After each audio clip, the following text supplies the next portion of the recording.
नमस्ते दोस्तों, आज हम लोग पहुंच चुके हैं हमारी जो कक्षा 11वीं की जो आरोह पुस्तक है उसके अंतिम पाठ काव्यखंड जो है उसका हमने गद्य पाठ पूरा किया पहले। अब हम पद्य पाठ के जो पाठ 10वां है हमारा निर्मला पुतुल, उनकी कविता है आओ मिलकर बचाएं।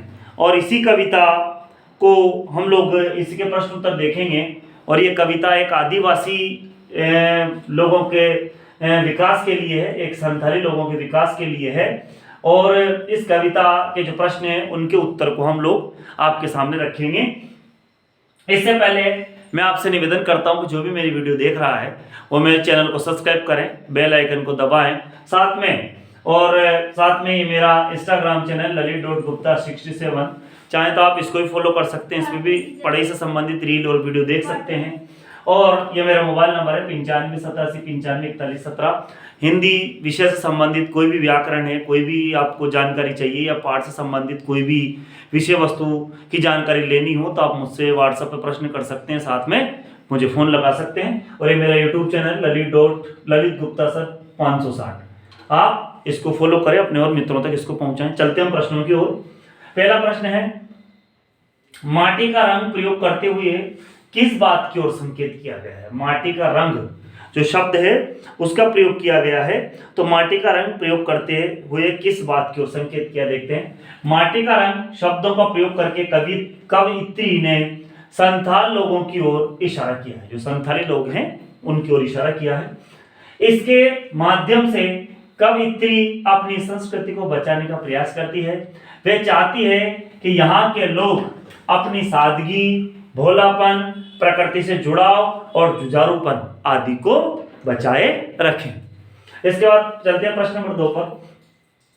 भाषा में झारखंडी से क्या अभिप्राय है? ये झारखंड शब्द आया है, इससे क्या अभिप्राय है? तो एक राज्य है झारखंड, उसी पर आधारित है प्रश्न। तो देखते हैं कि जो भाषा है उसमें एक झारखंडी शब्द आया है, तो झारखंड का मतलब क्या है वो देखते हैं हम लोग, ठीक है। संथाली आदिवासी जिस संथाली भाषा का प्रयोग करते हैं उसमें उनके राज्य झारखंड की पहचान झलकती है। कवयित्री भाषा के इसी स्थानीय स्वरूप की रक्षा करने को कहती है। कवयित्री चाहती है कि संथाली लोग अपनी भाषा की स्वाभाविक विशेषता को नष्ट न करें और उसकी रक्षा करते रहें, ठीक है ना। अब हम चलते हैं प्रश्न नंबर 3 की ओर।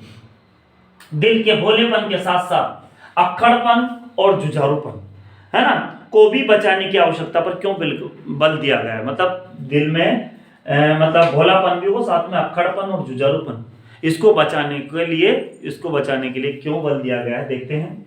दिल का भोलापन सच्चाई और ईमानदारी के लिए जरूरी है, परंतु हर समय भोलापन ठीक नहीं होता। भोलेपन का फायदा उठाने वालों के साथ साथ अक्खड़पन और अपना जुझारूपन दिखाना भी जरूरी है। अतः कवयित्री भोलेपन, अक्खड़पन व जुझारूपन तीनों गुणों को बचाने की आवश्यकता पर बल देती है। अब हम चलते हैं प्रश्न नंबर 4 की ओर। अब हम पहुंचे हैं चौथे प्रश्न पर।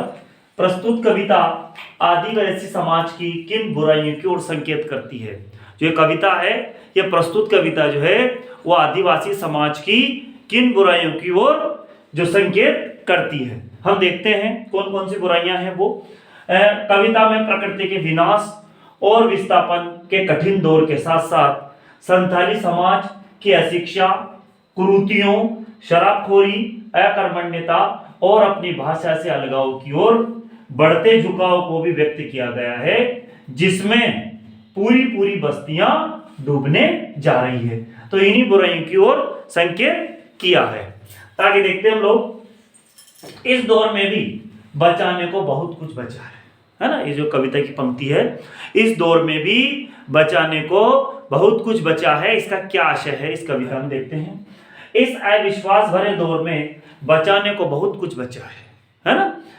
इससे कवयित्री का आशय यह है कि यदि संथाली समाज अपनी बुराइयों को दूर कर ले और तो उसका मूल स्वरूप बहाल हो सकता है।